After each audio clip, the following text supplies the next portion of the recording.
Good evening. Okay ભાઈ, આપણે course સમજતા હતા. ટોટલ કોર્સ તમારો 5 મોડ્યુલ્સમાં. First module manual accounting, simple, done. તો આપણે મેન્યુઅલ અકાઉન્ટિંગમાં સમજ્યા ભાઈ દરેક ટ્રાન્ઝેક્શન્સની અંદર ઇન્કમ ટેક્સના રૂલ્સ રેગ્યુલેશન અને જીએસટીના રૂલ્સ રેગ્યુલેશન એડ કરતા જશું, આખી પ્રક્રિયા કમ્પ્લીટ કરશું. સેકન્ડ મોડ્યુલ અકાઉન્ટ્સ તમે સોફ્ટવેરમાં સેટ કરો. Tally prime latest version release 7. ટેલીની અંદર કંપની ક્રિએટ કરવી, ફીચર્સ કન્ફિગ્રેશન સેટ કરવા, જીએસટીનું સેટઅપ કરવું, વાઉચર ટાઈપ સેટ કરવા, માસ્ટર્સ બનાવવા, વાઉચર એન્ટ્રી કરવી, રિપોર્ટ જનરેટ કરવા, પ્રિન્ટ આઉટ કાઢવું, બેકઅપ લેવું, રિસ્ટોર કરવું, ડેટા સ્પ્લિટ કરવો. તો આ બધી પ્રક્રિયાઓ તમારે સેકન્ડ મોડ્યુલ્સમાં સેટ કરવાની થશે. Third module accounts with inventory, નામું લખો, સાથે સાથે સ્ટોક મેનેજ કરો. સ્ટોક મેનેજમેન્ટમાં આપણે વાત કરી કે ભાઈ 2 પ્રકારના સ્ટોક મેન્ટેન કરવાના થશે, એક ટ્રેડિંગ યુનિટ માટે અને એક મેન્યુફેક્ચરિંગ યુનિટ માટે. ફોર્થ મોડ્યુલ આવશે તમારું ટેક્સેશન. ટેક્સેશનની અંદર ડાયરેક્ટ ટેક્સ એટલે કે ઇન્કમ ટેક્સ સમજવાનો થશે. એ જ રીતે ઇનડાયરેક્ટ ટેક્સ એટલે કે જીએસટી સમજવાનો થશે. જીએસટીની અંદર કયા કયા ટોપિક આપણે સમજવાના છીએ એ આપણે ગઈકાલે ડિસ્કસ કરતા હતા. આપણે સમજ્યા કે ભાઈ સૌથી પહેલાં તો ડિસાઇડ કરો કે પર્ટિક્યુલર ફર્મ જીએસટીમાં આવે કે ન આવે. તો એ નક્કી કેવી રીતે કરવું એ ફર્સ્ટ ચેપ્ટરમાં શીખશું. સેકન્ડ ચેપ્ટર આવશે તમારું, તમે જીએસટી નંબર માટે એપ્લાય કરો. તો ઓનલાઈન જીએસટી નંબર એપ્લાય કેવી રીતે થશે એ સેકન્ડ ચેપ્ટરમાં મારે તમને શીખવાડવાનું થશે. થર્ડ મોડ્યુલ આવશે તમારું જીએસટીમાં જે ત્રીજું ચેપ્ટર છે એ તમારું આવશે, બિલ બનાવતી વખતે જીએસટી ચાર્જ કેવી રીતે કરવો, તેના આફ્ટર પરચેઝના બિલ વેરીફાઈ કેવી રીતે કરવા, મહિનો પૂરો થયો તો જીએસટી કેલ્ક્યુલેટ કેવી રીતે કરવો, જીએસટીના રિટર્ન્સ કયા કયા આવશે એ કેવી રીતે તૈયાર થશે, એ જીએસટી પોર્ટલ ઉપર અપલોડ કેવી રીતે કરવાના, GSTR2 ડાઉનલોડ કેવી રીતે કરવું, એને વેરીફાઈ કેવી રીતે કરવું, જો કાંઈ ક્વેરી આવતી હોય તો સપ્લાયરને જાણ કેવી રીતે કરવી, આપણા કસ્ટમર આપણને કોઈ ક્વેરી સૂચવે તો આપણે એને સોલ્વ કેવી રીતે કરવી, અને ફાઇનલી ટેક્સ પે કરવો અને 3B ફાઇલ કરવું. તો આ બધી જ વસ્તુઓ આપણે શીખશું જ્યારે જીએસટી ભણવાનું શરૂ કરશું ત્યારે. સિમ્પલ. અને લાસ્ટ જે તમારું 5મું મોડ્યુલ છે એ છે પ્રેક્ટિકલ સેશન, કે રિયલમાં કોઈ ફર્મનું અકાઉન્ટિંગ કેવી રીતે કરવું. અને અહીંયા તમે એ જ રીઝનથી આવ્યા છો. તો એના માટે થઈને સાહેબ અમારી એક ફર્મ છે શ્રીજી એન્ટરપ્રાઇઝ કરીને, અને એ ફર્મનું વાસ્તવિક એકાઉન્ટ તમારે અહીંયા લખવાનું થશે ડોક્યુમેન્ટ ઉપરથી. તમે જ્યારે સ્કૂલ કોલેજમાં અકાઉન્ટિંગ કરતા હોય ત્યારે સાહેબ તમારે સ્કૂલ કોલેજની અંદર અકાઉન્ટિંગ કરતી વખતે ટ્રાન્ઝેક્શન્સ આપે, તમને કહી દઈએ કે ભાઈ 10,000નો માલ રોકડેથી લીધો, તમે એની એકાઉન્ટિંગ એન્ટ્રી કરી નાખો. પ્રેક્ટિકલ એકાઉન્ટ લખતી વખતે બાજુમાં બેસીને કોઈ કહેતું નથી કે ભાઈ 10,000નો માલ રોકડેથી લીધો, એન્ટ્રી કરો. એ તમને ડોક્યુમેન્ટ આપશે. પરચેઝના બિલ આપે એના ઉપરથી પરચેઝની એન્ટ્રી કરો, સેલ્સના બિલ આપે એના ઉપરથી સેલ્સની એન્ટ્રી કરો, એક્સપેન્સના બિલ અને વાઉચર ઉપરથી ખર્ચાની એન્ટ્રી કરો, સ્લીપબુક, ચેકબુક, પાસબુક ઉપરથી બેંકની એન્ટ્રી કરો. તો અહીંયા તમારે એક એક ડોક્યુમેન્ટ લેતું જવાનું અને એની એન્ટ્રી કરતી જવાની. તો અહીંયા જે તમારું 5th મોડ્યુલ છે પ્રેક્ટિકલ સેશન, એમાં હું અમારી ફર્મના બધા જ ડોક્યુમેન્ટ આપી દઈશ. ઓકે, એક પ્રશ્ન એ થાય કે સાહેબ કેટલા ડોક્યુમેન્ટ આવે? સાહેબ 18 પ્રકારના ડોક્યુમેન્ટ આવે. એ ફિક્સ છે. યાદ ન રહેતા હોય તો એક એક્સેલમાં એની લિસ્ટ તૈયાર કરી નાખાય. જ્યારે પણ ક્લાયન્ટ સાથે વેરી ફર્સ્ટ ટાઈમ મુલાકાત કરી અને તમારું ડીલ કમ્પ્લીટ થયું, તમે એને લિસ્ટ પકડાવી દો કે આટલા ડોક્યુમેન્ટ બાપુ તૈયાર રાખો. બધા ડોક્યુમેન્ટ તૈયાર થઈ જાય એટલે બધા ડોક્યુમેન્ટ આપણી પાસે આવી ગયા. એક એક ડોક્યુમેન્ટ લેતું જવાનું, એની એન્ટ્રી કરતી જવાની. કોઈ અઘરી વાત કે મોટી વાત નથી સાહેબ. બીજું, એક ફર્મ માટે એ જ 18 ડોક્યુમેન્ટ હોય, બીજી ફર્મ માટે એ જ 18 ડોક્યુમેન્ટ હોય, તો એમાં કાંઈ ચેન્જીસ નથી થવાના. 18 છે એ મેક્સિમમ છે, એનાથી ઓછા બનશે પણ વધારે નહીં બને. Simple, done. તો અહીંયા શ્રીજી એન્ટરપ્રાઇઝ માટેના હું આ બધા જ ડોક્યુમેન્ટ્સ તમને આપી દઈશ. સૌથી પહેલાં તો આપણે એક એક ડોક્યુમેન્ટ લેશું ને એની એન્ટ્રી કરશું. તો ત્યાં હું ડેમોન્સ્ટ્રેશન કરીશ કે જો ભાઈ આ પરચેસનું બિલ છે, તો પહેલાં તો ડોક્યુમેન્ટ ઓળખતા શીખવાડીશ કે ભાઈ જો અહીંયા તારીખ લખી હોય, અહીંયા બિલ નંબર લખ્યા હોય, આ મેસર્સમાં આપણું નામ લખ્યું છે, એનો મતલબ એમ કે આપણી ખરીદી છે. જો આ કેશ મેમો છે તો આ રોકડેથી ખરીદી છે, આ ડેબિટ મેમો છે તો આ ઉધારે ખરીદી છે, આ પ્રોડક્ટ પરચેસ કરી છે, આ એના રેટ છે, આ એના જીએસટીના રેટ છે, આ ફાઇનલ એમાઉન્ટ છે. જો આ CGST SGST લખ્યું છે તો આ ગુજરાતની ખરીદી છે, જો IGST લખ્યું તો આ ગુજરાત બહારની ખરીદી છે. તો એન્ટ્રી કરતાં પહેલાં તો તમારે ડોક્યુમેન્ટને રીડ કરતાં આવડવું જોઈએ ને. તો એ પ્રોસેસ સમજશું. ઓકે, ડોક્યુમેન્ટ રીડ કરતાં આવડી ગયું તેના આફ્ટર હું એન્ટ્રીનો ડેમો આપીશ તમને કે પહેલો પરચેસનું બિલ, તો એનો હું તમને ડેમો આપી દઉં. એન્ટ્રી આવડી ગઈ, આલ્યો બધા બિલ નાખી દો. પછી તો કે ભાઈ પછી સેલ્સના બિલ લેશું, એનું ડોક્યુમેન્ટેશન સમજાવીશ, એની એન્ટ્રી સમજાવીશ. એ પ્રોસેસ કરો. તો અહીંયા એક એક ડોક્યુમેન્ટ લેતા જશું, સમજતા જશું, એન્ટ્રીનો ડેમો થતો જશે, તમે એન્ટ્રી કરતા જશો ને એ પ્રમાણે આખી એકાઉન્ટિંગ પ્રોસેસ તમારે કમ્પ્લીટ કરવાની થશે. આખી પ્રોસેસ કમ્પ્લીટ થઈ ગઈ મતલબ કે બધા જ ડોક્યુમેન્ટની એન્ટ્રી થઈ ગઈ. તેના આફ્ટર તો કે ભાઈ ફાઇનલાઇઝેશન કરો, મતલબ કે હવાલા નાખો, પ્રોફિટ સેટ કરો, ટેક્સની ગણતરી કરો, ચલણ તૈયાર કરો, રિટર્ન તૈયાર કરો અને આખી પ્રોસેસ નેક્સ્ટ યરમાં કન્વર્ટ કરો. તો આ સાહેબ રિયલ એકાઉન્ટિંગની પ્રોસેસ છે. આ જ રીતે એકાઉન્ટિંગ થાય. આ પ્રોસેસ અહીંયા તમારે કરવાની થશે અને એ પણ 2 વખત. વેરી ફર્સ્ટ ટાઈમ સાહેબ અમે ડેમો દેતા જશું, તમે એન્ટ્રી કરતા જશો, હારે આપણે ઓડિટ કરતા જશું, એ સાચું જ થાય. સેકન્ડ ટાઈમ તમે સ્વતંત્ર કરો, અમારી કોઈ પણ પ્રકારની હેલ્પ લીધા વગર. જો તમારાથી સ્વતંત્ર થશે તો જ હું તમને એક્ઝામિનેશન માટે એલિજિબલ ગણીશ. નો થયું તો રિલેક્સ, જ્યાં તકલીફ થાય છે એ મને કહો એટલે હું ફરીથી શીખવાડીશ. પણ હવે તમારે પાછું 3જી વખત કરવું પડશે. 3જી વખતમાં અટકી ગયા તો કંઈ ચિંતા ન કરતા, પાછું શીખવાડીશ. હવે 4થી વખત કરવું પડશે, પણ એક વખત તો સાહેબ તમારે સ્વતંત્ર પૂરું કરવું જ પડશે ને. એ તમારા માટે ફાયદાકારક છે કે કોન્ફિડન્સ બિલ્ડ થાય કે ભાઈ ઓકે ભાઈ હું ભલે ફ્રેશર છું પણ મને એક પેઢીનું આખા વર્ષનું બધા ડોક્યુમેન્ટ ઉપરથી એકાઉન્ટ લખતા આવડી ગયું છે. સિમ્પલ. તમે સાહેબ પ્રોફેશનલ લખવા જાઓ ત્યાં એમનું હાલે કે ભાઈ બેંકનું સ્ટેટમેન્ટ નથી આવડતું, બાકીનું બધું આવડે છે. સિમ્પલ. ત્યાં તો બધું આવડવું જોઈએ અને બધી જ વસ્તુઓ પાછી વેરી ફર્સ્ટ ડે આવશે. એવું નથી કે ભાઈ અમુક નથી આવડતું પાછળથી આવશે ત્યારે શીખી લેવું. હવે ક્યારે કયું ડોક્યુમેન્ટ આવે એ નક્કી જ નથી. સિમ્પલ. તો આ રીતે આખી પ્રોસેસ થાય. ડ્યુરિંગ ધ ટાઈમ અમે તમને એ ફેસિલિટીઝ આપશું જ્યારે 5મું મોડ્યુલ આવશે ત્યારે કે તમારે તમારી પેઢીનું અકાઉન્ટ લખવું છે તો સાહેબ તમે અહીંયા લખી શકશો. તમારા જ ડોક્યુમેન્ટ લઈ આવો. આમાંથી ઘણા બધા બિઝનેસ પર્સન્સ છે, તો તમારે તમારી ફર્મ માટે જ સેટ કરતા હોય ને શીખતા હોય તો તમારા જ ખરીદીના બિલ લઈ આવો, તમારા જ વેચાણના બિલ લઈ આવો, તમારી જ એક્સપેન્સ બિલ ફાઇલ લઈ આવો. ભલે મોનોપોલી રિલેટેડ તમે બધા ડોક્યુમેન્ટ્સ ના લઈ આવો તો 4-5 ખરીદીના બિલ, 10-15 વેચાણના બિલ, બેંકનું સ્ટેટમેન્ટ, એક્સપેન્સના બિલ ફાઇલ અહીંયા એન્ટ્રી સમજી જાવ તો કોર્સ પૂરો થાય ત્યાં સુધીમાં એ આખી પ્રોસેસ તમારી ત્યાં રેગ્યુલર થઈ ગઈ હોય. બીજું ત્યાં રૂટીન તમે કરી નાખ્યું, કોર્સ પૂરો થઈ ગયો. હા, કોર્સ ચાલુ હશે ત્યારે તો તમને કોઈ પણ પ્રશ્ન હશે આપણે એ ડિસ્કસ કરશું અને આપણે પ્રશ્નની એક સિસ્ટમ રાખી છે કે તમને કાંઈ પણ પ્રશ્ન હોય ફરજિયાત તમારે ક્લાસરૂમમાં જ પૂછવાનો છે. સિમ્પલ. ક્લાસમાં એને એનું રીઝન છે પ્રશ્ન ભલે એક જણાનો હોય પણ સાહેબ એ નેચરલી પ્રોફેશનલ પ્રશ્ન જ હશે. તમારે જે પેઢીમાં તકલીફ પડતી હશે એ સંબંધિત જ હશે તો એ આખું સોલ્યુશન ક્લાસરૂમમાં જ આપીશ. હા, તમે કહો ભાઈ અમારી પેઢીની વાત મારે ક્લાસ વચાર ક્યાં કરવી તો પછી ભાઈબંધનું નામ ચડાવીને શું કરી દેવાનું એક મિત્ર છે એને આ તકલીફ છે એમ કરીને કહી દેજો. પણ ટૂંકમાં આપણે ડિસ્કસ તો ફરજિયાત ક્યાં કરવાના ક્લાસમાં. હા, પતી ગયા પછી મને હળી ન કરતા હો, કોઈ અઘરી સિસ્ટમ છે રેડી. પણ ઓકે, બીજું અહીંયા કોર્સ પતી જશે પછી તમે જ્યારે પ્રેક્ટિકલ એકાઉન્ટિંગમાં જશો ત્યારે સાચી ચેલેન્જ આવશે. લખાઈ તો જાહે પણ કોન્ફિડન્સ નહીં આવે યારું સાચું લખાણું કે ખોટું લખાણું. તો કાંઈ વાંધો નહીં, એના હાટું શનિવાર રાખ્યો છે. શનિવારે 11 થી 2 વચ્ચે આવીને તમે અહીંયા ચેક કરાવી જાઓ તમારું એકાઉન્ટ. ઓલમોસ્ટ સાચું જ લખ્યું હોય છે પણ છતાં એક બીક હોય તો એ બીક તમારી નીકળી જાય. તમે તમારા સિનિયર એકાઉન્ટન્ટને અથવા વકીલને કે સીએને પણ પૂછી શકો, પણ બેટર છે કે અમારી પાસે આવો કારણ કે અહીંયા તમને એક બીક નીકળી ગઈ હોય. તમે કોઈ પણ પ્રશ્ન બિંદાસ મને પૂછી શકતા હોય તો એ ચિંતા ના રહીએ તમારે. તો આ રીતે આપણે આખી પ્રોસેસ કમ્પ્લીટ થશે. પછી સાહેબ તમારી એક્ઝામ લેવાશે. ટેલી કંપનીવાળા તમારી એક્ઝામ લેશે અને આપણું ઓથોરાઇઝ સેન્ટર છે તો એક્ઝામનું જે સર્ટિફિકેશન આવશે એ પણ ટેલી કંપનીમાંથી જ આવશે. ઓનલાઈન એક્ઝામ હોય છે, જેમ ઓલું કોણ બનેગા કરોડપતિમાં ABCD વાળા પ્રશ્નો એવા જ હોય. કલાકમાં એક્ઝામ પૂરી થઈ જાય. અને મજાની વાત એ કે સાહેબ અમારે અહીંયા એક્ઝામનું રિઝલ્ટ 100% છે અને એનું રીઝન છે કે જે હું તમને ઓલું 5મું મોડ્યુલ કરાવીશ એનું લેવલ આ છે, એક્ઝામનું લેવલ આ છે. જો આ કમ્પ્લીટ થયું હશે તો જ તમને એક્ઝામ દેવાની થશે તો તમે રમતા રમતા ક્રેક કરશો. તો એક્ઝામ તમારી ટેલી કંપનીવાળા લેશે, એ તમે ક્રેક કરશો એટલે તમે ટેલી સર્ટિફાઈડ થશો. 100+ કન્ટ્રીઝની અંદર અત્યારે ટેલી છે તો બધી જગ્યાએ આ સર્ટિફિકેશન વેલિડ ગણાશે. તો એક ઇન્ટરનેશનલ સર્ટિફિકેશન થઈ ગયું, જેમ ગૂગલનું સર્ટિફિકેશન છે, માઇક્રોસોફ્ટ સર્ટિફાઈડ તમે થાવ, સિસ્કો સર્ટિફાઈડ થાવ, એવી રીતે આ ટેલી સર્ટિફાઈડ થાવ.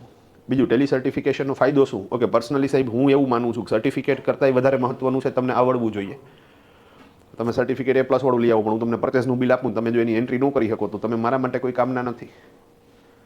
તો એ જરૂરી છે. પણ સર્ટિફિકેશનનો બેનિફિટ હું નહીં તમને સમજાવું સાહેબ. ટેલીવાળા એ એક પોર્ટલ જનરેટ કરેલું છે. હવે જેટલા ટેલી યુઝર્સ છે એને જ્યારે સ્ટાફની જરૂરિયાત હશે એ તો ટેલી ઓપરેટર જ જોશે.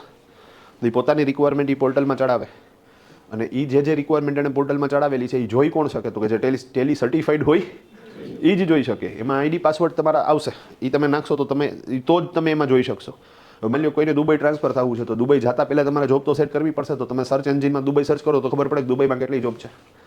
હવે એમાં પાછી એની પ્રોફાઇલ લખેલી હોય તો તમારી સર્ટિફિકેશનને રિલેટેડ પ્રોફાઇલ કઈ છે અથવા તો તમને કયું કામ કરવું ગમે છે એ બધું એમાંથી સર્ચ કરીને 4-5-6 જગ્યાએ તમે રિઝ્યુમ નાખો, ઇન્ટરવ્યૂ દઈ દો. હવે તો સાહેબ તમારા ઓનલાઈન ઇન્ટરવ્યૂ થઈ જશે. તો અહીંયા ગયા પહેલાં જ તમારો કાર્યક્રમ પતી જશે, કમ્પ્લીટ થઈ જશે. સિમ્પલ. તો એક ઇઝી મિકેનિઝમ કરી નાખ્યું કે લોકોએ ક્યાંય ગોતવા નહીં જવાનું અને અગેન આપણે ક્યાંય ગોતવા નહીં જવાનું. કારણ કે at the end of time તમે આ જે કોર્સ કરો છો એનો મૂળ હેતુ તો એ જ છે કે ભાઈ મારે પ્રોફેશનલ લાઈફમાં એને એપ્લાય કરવું છે. અહીંયા કોઈ ફરજિયાતપણાથી આવ્યા જ નથી. તો એ એક બેનિફિટ છે સાહેબ. ડન. તો આ રીતે આપણી આખી વર્ક પ્રોફાઇલ છે. સિમ્પલ વસ્તુ. ડન. તો 5મું મોડ્યુલ આવશે તમારું પ્રેક્ટિકલ સેશન. આજે એક અલગ મુદ્દા ઉપર ડિસ્કસ કરવાનો છું. સિમ્પલ કે રિયલમાં આ આખી જે માયાજાળ છે એકાઉન્ટિંગની એની ઇકોસિસ્ટમ શું છે. પહેલાં તો એ જ નવો શબ્દ છે કે આ સાહેબ ઇકોસિસ્ટમ એટલે શું? કારણ કે પ્રોપર વર્ડ જ ન સમજાય ને સાહેબ તો પછી પાછળની કોઈ પણ કથા કરવું તમને સમજાય જ નહીં. ઓકે, કોઈ એક મકાન બનાવું તો કડિયાને ઉપાડી આવો તો મકાન બની જાય? ના થાય ને. ડન. મકાન બનાવવું છે તો સાહેબ એના હાટું થઈને કેટલા બધા લોકો જોશે. તમારે સૌથી પહેલાં તો સાહેબ જમીન લેવી પડશે તો એના હાટું પ્રોપર બ્રોકર જોશે. હવે જમીન માટે પૈસા દેવાના થાય તો ફાઇનાન્સ માટે બેંક જોશે, લોન લેવી પડશે. પછી સાહેબ માની લો કે જૂનું મકાન છે એ તોડવું છે તો ઈમલાવાળો જોશે કે જે તોડી શકે. પછી આપણે ભૂમિપૂજન કરવા હાટું થઈને ગોરબાપા જોશે.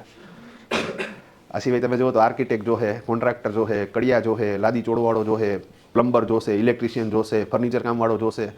કેટલા બધા લોકો ભેગા થાય તો શું થાય સાહેબ? એક મકાન બને. તો આ બધા જ લોકો છે ને એ રિયલ એસેટ્સની ઇકોસિસ્ટમ છે. તમે સમજી ગયા? એમ આપણે જે પ્રોફેશનની વાત કરીએ છીએ એકાઉન્ટિંગ, તો અકાઉન્ટિંગમાં ઇકોસિસ્ટમ કેવી રીતે કામ કરે છે આજે એના ઉપર વર્કઆઉટ કરીએ. ભાઈ રેડી છો બધા? ડન. તો અકાઉન્ટિંગની અંદર સાહેબ અમારે 5 જણા આપણા પક્ષેથી અને 2 જણા સામેના પક્ષેથી કામ કરશે. કોણ કયું કામ કરે એ એક્સપ્લેન કરું છું. ભાઈ રેડી છો બધા? ડન. ઓકે, આપણા પક્ષેથી 5 કોણ? તો કે એક તો ક્લાયન્ટ જે આપણને ડેટા આપશે.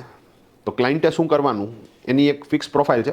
એટલું કામ તો ક્લાયન્ટે કરવું જ પડશે. સિમ્પલ. ડન. એક આવશે એકાઉન્ટન્ટ.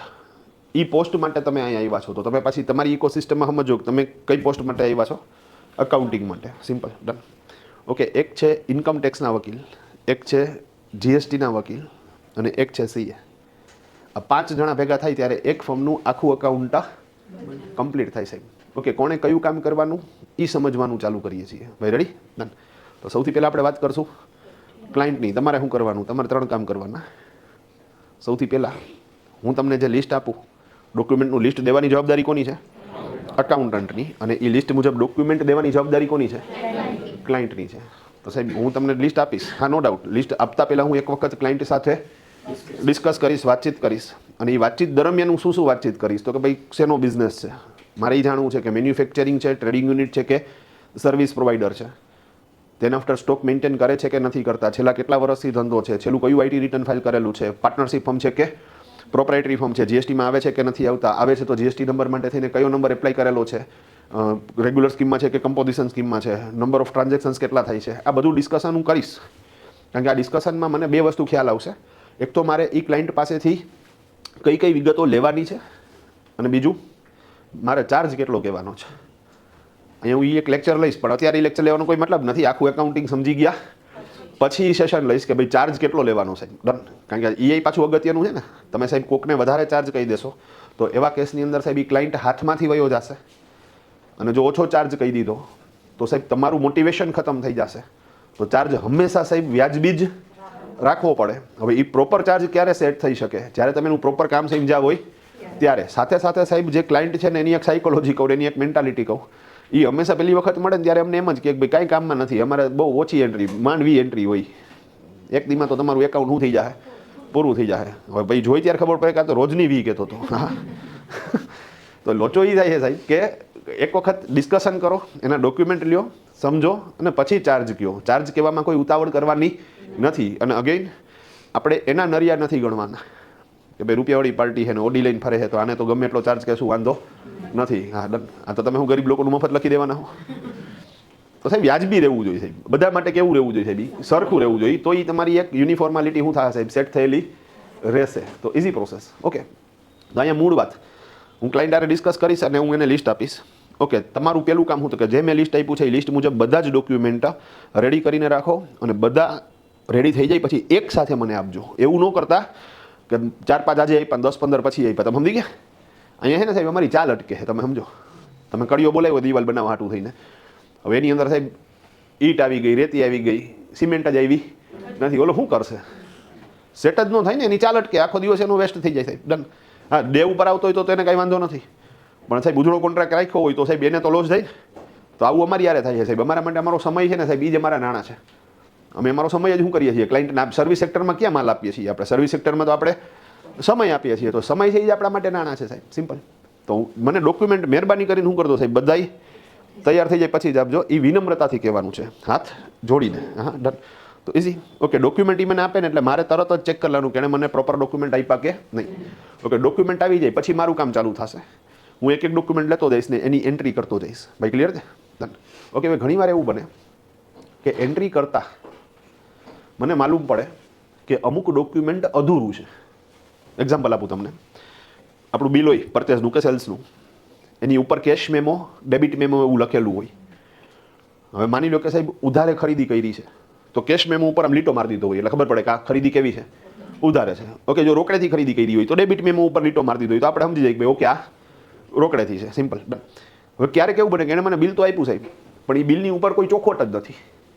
યા એણે કેશ મેમો, ડેબિટ મેમોમાં ક્યાંય લીટ જ નથી માર્યા, તો મારે શું સમજવું આ રોકડેથી લીધું કે ઉધારે લીધું? હું તો કન્ફ્યુઝ થયો.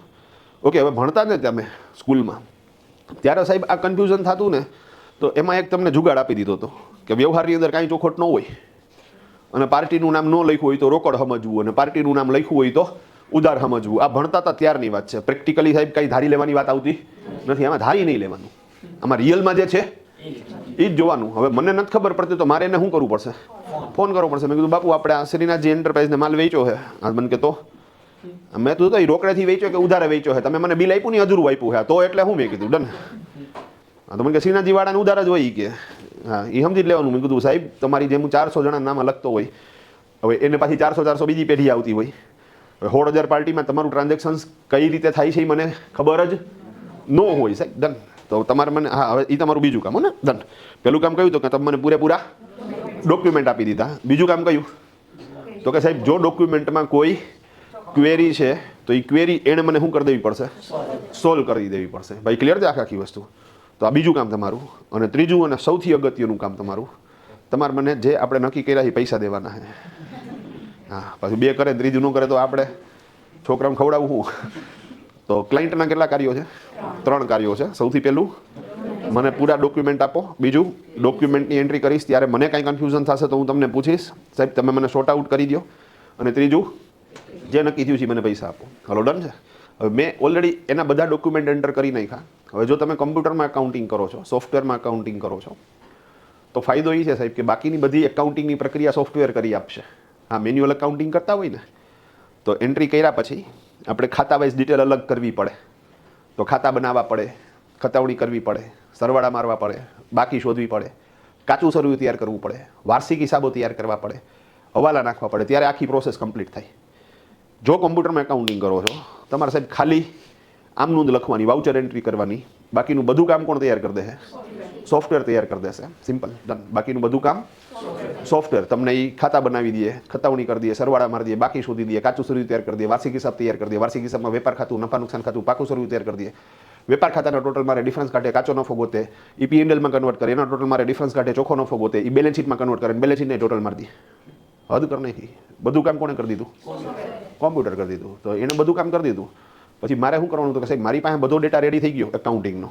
હવે સાહેબ રસોઈ બની ગઈ છે. દેશી ભાષામાં કહું તો હું શેફ છું. હું કોણ છું? શેફ. હું રસોઈ બનાવું છું. ડન. રસોઈ બન્યા પછી સાહેબ પીરસવાની એ થશે ને. તો અહીંયા આપણે રસોઈ કોને પીરસવાની છે? તો કે આપણે રસોઈ પીરસવાની છે સાહેબ ઇન્કમટેક્સ ડિપાર્ટમેન્ટને અને GST ડિપાર્ટમેન્ટને. ભાઈ ક્લિયર છે આખી વસ્તુ? ડન. આપણા માટે એ ખાનાર 2 લોકો છે. હવે એવા શેફ છે સાહેબ, એણે રસોઈ બનાવી નાખી, પછી ટેબલ ઉપર કોઈ ગેસ્ટ બેઠું છે જમવા માટે થઈને, તો શેફ પોતે દેવા નથી જતો, દેવા માટે થઈને સ્પેશિયલી વેઇટર છે. ભાઈ સમજી ગયા? તો અહીંયા વેઇટર કોણ? તો કે અહીંયા ઇન્કમ ટેક્સનો વકીલ છે ને એ ઇન્કમ ટેક્સના ટેબલ ઉપર ડેટા દેવા જશે, તો ઇન્કમ ટેક્સનો વેઇટર થયો. હા, અને જીએસટીનો વકીલ છે ને સાહેબ, એ જીએસટીના ટેબલે ડેટા દેવા હાટું જશે, તો એ જીએસટીનો વેઇટર થયો. હું તમને એક્સપ્લેન એટલા હાટું કરું છું કે ઇન્કમ ટેક્સના જે વકીલ છે કે જીએસટીના જે વકીલ છે એ તૈયાર થયેલો ડેટા માત્ર ડિપાર્ટમેન્ટમાં રજૂ કરે છે, એ ડેટા તૈયાર નથી કરતા. અકાઉન્ટિંગ કામ એ લોકો એ નથી કરતા, એ ખાલી શું કરે છે? તૈયાર થયેલો ડેટા જે તે ડિપાર્ટમેન્ટ સુધી પુગાડે છે. તમે સમજી ગયા વસ્તુ આખી આખી? ડન.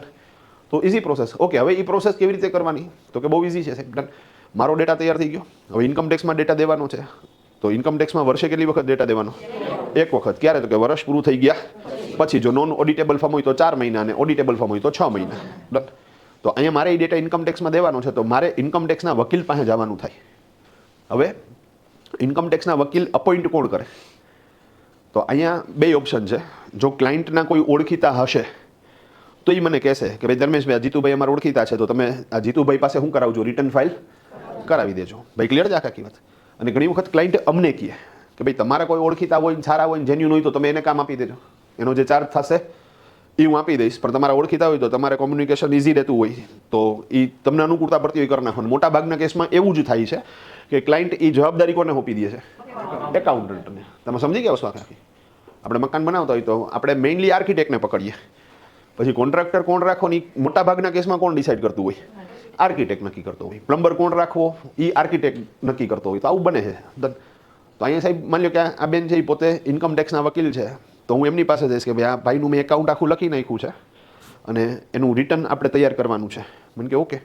હવે જેમ મેં ક્લાયન્ટને એક લિસ્ટ પકડાવ્યું હતું ને કે સાહેબ આટલી આટલી વિગતો તમારે મને આપવાની છે, એવી રીતે હવે ઇન્કમ ટેક્સના વકીલ મને લિસ્ટ પકડાવશે કે ધર્મેશભાઈ તમારે આટલી વિગતો મને આપવાની છે. હવે એ કઈ કઈ વિગતો માગશે એ બોલું છું. ભાઈ ક્લિયર? આ મોટી મોટી વાત કરું છું, બાકી દેશી હિસાબ છે. એ જે માગે એ દેવાનું, એ જે લિસ્ટ પકડાવી દે એ દઈ દેવાનું, સિમ્પલ. તો એમાંય મારી પાસેથી ફાઇનલ એકાઉન્ટ્સની કોપી બધી માગશે, મતલબ કે આપણા જે ફાઇનાન્શિયલ રિપોર્ટ્સ જનરેટ થાય, trading account, profit and loss account, final balance sheet, capital account, આ હું એમને બોલું છું. અત્યારે આ બધું આવશે આગળ. ડન. એ જ રીતે સાહેબ ડેપ્રિસિએશનનું ખાતું, ડેપ્રિસિએટ અસેટ્સના ખાતા, આપેલી લોનના ખાતા, લીધેલી લોનના ખાતા, સન્ડ્રી ડેટર્સના ખાતા, સન્ડ્રી ક્રેડિટર્સના ખાતા, પ્લસ ટેક્સ બચાવવા માટે થઈને કોઈ ઇન્વેસ્ટમેન્ટ કરેલું હોય તો એની વિગત, મેડિક્લેમ લીધેલો હોય તો એની વિગત, કે દાન ધર્માદો કરેલો હોય જે પાછું ટેક્સમાંથી બાદ લેવું હોય તો એની વિગત, પ્લસ શેર બજારમાં ટ્રાન્ઝેક્શન્સ કર્યા હોય તો એનો નફો નુકસાન દર્શાવતું પત્રક જે તમને બ્રોકર પાસેથી મળી જાય. તો આ બધી જ વિગતો સાથે સાથે પાન કાર્ડની વિગત, આધાર કાર્ડની વિગત અને ઈમેલ આઈડી, આ બધો ડેટા એ મારી પાસે માગે. અગેન આ બધું યાદ રાખવાની જરૂરિયાત એટલા માટે નથી કારણ કે એ જે કહે એ જ દેવાનું છે સાહેબ. ડન. એ આપણને લિસ્ટ આપશે. હા, અહીંયા આપણે એ વસ્તુ કરવાની કે આપણે એ બધો ડેટા આખો રેડી થઈ ગયા પછી જ એને દેવાનો. એટલે સાહેબ સિંગલ ટાઈમમાં પ્રોસેસ પતી જાય. જે આપણે અહીંયા એક્સપેક્ટેશન રાખી છે કે એક સાથે આપણને ડેટા મળે ક્લાયન્ટ પાસેથી, તો એવી એક્સપેક્ટેશન એની પણ હોય ને. તો આપણે એમાં મિસ્ટેક નથી કરવાની. બધો ડેટા હું એને આપી દઈશ, પછી તમે એને ફિઝિકલ ફાઇલમાં આપો અથવા તો સોફ્ટ કોપીની અંદર પેનડ્રાઈવમાં અથવા મેલ કરી દો તમે. ભાઈ ક્લિયર છે? એ જે રીતે માગે એ રીતે એને ડેટા પોતો કરી દો. ઓકે. હવે એ લોકો કરશે શું? અહીંયા મારું કામ તો પૂરું થઈ ગયું પ્રેક્ટિકલી એઝ અ અકાઉન્ટન્ટ. પણ એ શું કરશે? તો કે સાહેબ એ જો આ ક્લાયન્ટનું ઓલરેડી ઇન્કમ ટેક્સ પોર્ટલ ઉપર આઈડી પાસવર્ડ બની ગયેલું હશે તો સીધું રિટર્ન ફાઇલ કરવાની પ્રક્રિયા શરૂ થશે. પણ માની લો કે આઈડી પાસવર્ડ બનેલું નથી તો સાહેબ તમારે એક વખત આનો આઈડી પાસવર્ડ ઇન્કમ ટેક્સ પોર્ટલમાં જનરેટ કરવો પડશે, બનાવવો પડશે. આ કામ આપણું નથી, એના વકીલનું છે. ભાઈ સમજી ગયા? પણ હા, આપણને આખી ઇકોસિસ્ટમ ખબર હોવી જોઈએ કે કોણ કયું કામ કરે છે અને એ ક્યારે થાય છે અને કેવી રીતે થાય છે. સિમ્પલ. ડન. તો માની લો કે સાહેબનું પહેલી વખત એકાઉન્ટ છે તો એ પ્રોસેસ બહુ ઇઝી છે સાહેબ. www.incometax.gov.in enter. પોર્ટલ ખોલી ગયું. પોર્ટલની અંદર સાહેબ અહીંયા તમે જમણી બાજુ જુઓ ને તો એ તમને દેખાય ટૂંકમાં કે ભાઈ ટૂંકમાં લોગિન આઈડી અને પાસવર્ડ, અને એમાં રજિસ્ટ્રેશન નથી તો ન્યૂ રજિસ્ટર કરીને તમે શું કરી નાખો સાહેબ, અંદર એપ્લાય કરી દો. હવે એ એપ્લિકેશન કરવા જાવ જ્યારે વેરી ફર્સ્ટ ટાઈમ ત્યારે પાન કાર્ડ સંબંધિત વિગતો પૂછશે. તો તમને પાન નંબર પૂછશે, તમારું સરનેમ પૂછશે, ફર્સ્ટ નેમ પૂછશે, મિડલ નેમ પૂછશે અને બર્થ ડેટ પૂછશે. હવે આ બધી જ વિગતો શેમાંથી જોવા મળશે? તમને પાન ઉપરથી જોવા મળશે. હવે પાન ઉપરથી આ બધી વિગતો જોવા મળે તો એ બધો ડેટા પાન મુજબ જ ફિટ કરી દઈએ એટલે સાહેબ રજિસ્ટ્રેશન પ્રોસેસ આગળ વધશે. હવે બાપુજીનું નામ પૂછશે, પછી સાહેબ ત્રીજું લેયર આવશે, એમાં એડ્રેસ, ઈમેલ આઈડી, આધાર, એ બધું સેટ થશે. તો એક વખત આ પ્રોસેસ કરવાની થશે. તમે વેરી ફર્સ્ટ ટાઈમ જ્યારે ફેસબુક યુઝ કરવાનું ચાલુ કરો ત્યારે પહેલી વખત પ્રોફાઇલ બનાવો ને બસ એવી રીતે અમારે પહેલી વખત પ્રોફાઇલ બનાવવાની થાય અને એકવાર આઈડી પાસવર્ડ સેટ થઈ ગયો પછી પાસવર્ડમાં કીધું કે ભાઈ અમુક કેપિટલ રાખવાનું અમુક સ્મોલ રાખવાનું સ્પેશિયલ કેરેક્ટર યુઝ કરવાની મિનિમમ આટલા આંકડા તો હોવા જ જોઈને ડન તો એ જે એને સૂચના આપી છે એ મુજબ પાસવર્ડ સેટ કરી નાખો અને એ યાદ રાખી લ્યો સિમ્પલ વસ્તુ અથવા તો ક્યાંક તમારી બુકમાં લખી નાખો ભાઈ ક્લિયર છે આખી વાત ડન અમે નોર્મલી શું કરી સાહેબ તો કે ભાઈ ક્લાયન્ટનું નામ @ કરીને એની બર્થ ડેટ વાર્તા પૂરી તમે સમજી ગયા ડન બધામાં એ જ ઠોક્યું હોય એટલે એનાથી ફાયદો શું થાય તો કે ભૂલાઈ જાય તો વાંધો ન આવે હા ડન પછી આમાં અમુક કારીગર હોય ટૂંકમાં હા 32 નંબરના હા તો એ પાછા મારું ખોલીને બે એવી રીતે મેં કીધું અહીંયા એક્ઝામ્પલ અલગ આપતો હોય એકચ્યુઅલમાં અલગ કરતા હોય તમે સમજી ગયા ને વસ્તુ આખી હા ડન હા એકચ્યુઅલમાં એ બધાની બર્થ ડેટ ન નાખું મારી બર્થ ડેટ નાખું હવે ગોતવાનો બેતાની શું છે એ તમે સમજી પણ એ નહીં હોય અઘરું છે રેડી પણ ઓકે આપણે જે મૂળ વાત ચાલતી હતી કે સાહેબ તમારે એક વખત આઈડી પાસવર્ડ બનાવવાનું ઓકે ધેન આફ્ટર તો કે ધેન આફ્ટર એ પોતે આઈડી પાસવર્ડ બનાવી નાખશે ને આઈડી પાસવર્ડથી અંદર એન્ટર થશે ને એટલે વેલકમ કરીને સાહેબનું નામ અહીંયા આવી જાય ઓકે ધેન આફ્ટર તો કે ધેન આફ્ટર સાહેબ એક અમારે ઓપ્શન છે રિટર્ન ફાઇલિંગ માટેનો અને પોર્ટલ આપણે જોશું ત્યારે વધારે ડિટેલિંગમાં જોશું પણ એ ઓપ્શનમાં તમે ક્લિક કરો ને સાહેબ એટલે એના રિટર્ન ફાઇલિંગ માટેના અલગ અલગ ફોર્મ આવે ITR 1 ITR 2 3 4 5 6 7 તમે સમજી ગયા એમાંથી લાગુ પડતું કોઈ ફોર્મ છે એના માટે એને શું કરવાનું થશે ભરવાનું થશે હવે એ કયું ફોર્મ કોને લાગુ પડે એ આપણે જ્યારે ઇન્કમ ટેક્સ સમજશું ત્યારે ક્લિયર કરશું પણ કહેવાનો મતલબ કે એમણે માની લો કે અમને ITR 4 લાગુ પડે છે તો ITR 4 સિલેક્ટ કર્યું ફોર્મ આવી ગયું ફોર્મમાં એને ડેટા ફિલ કરવાનો છે હવે એ ડેટા જે ફિલ કરશે તો એ શેમાંથી જોઈને કરશે તો કે મેં જે એને ફાઇલ આપી હશે એમાંથી જોઈને કરશે ભાઈ તમે સમજી ગયા તો મારો ડેટા એના માટે જરૂરી બન્યો ને હવે એમાં જે કાંઈ ડિટેલ્સ પૂછતા જાય એ બધું આમાંથી શું કરતા જશે પોતે લખતા જશે સેટ કરતા જશે આખું ફોર્મ કમ્પ્લીટ થઈ જશે પછી એ ફોર્મને એ લોકો XML ફોર્મેટમાં હવે તો XML નથી હવે JSON ફોર્મેટ છે તો JSON ફોર્મેટમાં કન્વર્ટ મારશે અને એ એક બટનથી ક્લિક કરો એટલે થઈ જાય કોઈ બહુ મોટી વાત કે અઘરી વાત નથી અને એ તૈયાર થયેલું ફોર્મ છે એ પોર્ટલ ઉપર તમારે અપલોડ કરી દેવાનું જેમ ફેસબુકમાં ફોટો અપલોડ કરો છો એવી રીતે દેટ્સ ઓલ રેડી પણ અગેન એ કામ કોણ કરશે એ વકીલ કરશે ઇન્કમ ટેક્સના વકીલ કરશે તો ઇન્કમ ટેક્સવાળા શું કરે છે તો કે ભાઈ એકાઉન્ટિંગ ડેટા મારી પાસેથી લેશે એને પ્રોપર ડિશમાં સેટ કરશે એ કોઈ નવું કામ નથી કરતા મેં જે ડેટા આપ્યો છે ઓલો વેઇટર છે એ પોતે શું કરે ઓલાઈ બનાવેલી રસોઈ છે એ થાળીમાં સરસ રીતે શું કરે અલગ અલગ પીરશે એને એમાં સબમિટ કરે તો અહીંયા સેમ વસ્તુ થઈ છે એ લોકો સાહેબ ITR 1 2 3 જે લાગુ પડતું હશે એ થાળીમાં પીરશે એ થાળીમાં શું કરી દે સાહેબ અપલોડ કરી દે એનું કાર્યક્રમ પૂરું ભાઈ ક્લિયર છે ઓકે તો હવે જેમ ઇન્કમ ટેક્સના વકીલ શું કામ કરે છે તમે સમજી ગયા તો હવે ઓલમોસ્ટ તમે સમજી ગયા છો કે GSTના વકીલ પણ શું કામ કરશે ભાઈ ક્લિયર છે ડન ઓકે GSTના વકીલ શું કામ કરશે તો કે સેમ હા ઇન્કમ ટેક્સમાં રિટર્ન ફાઇલિંગ પ્રોસેસ વર્ષે એક જ વખત આવશે પણ GSTમાં રિટર્ન ફાઇલિંગ પ્રોસેસ દર મહિને થશે સાહેબ ભાઈ ક્લિયર છે તો GSTની અંદર સાહેબ અમારે દર મહિને રિટર્ન ફાઇલિંગ પ્રોસેસ થાય અને નોર્મલ કન્ડિશનમાં હા ઘણા એવાય હોય કે જેને દર 3 મહિને થતી હોય જે લોકોનું ટર્નઓવર 5 કરોડ કરતાં ઓછું છે એ લોકોને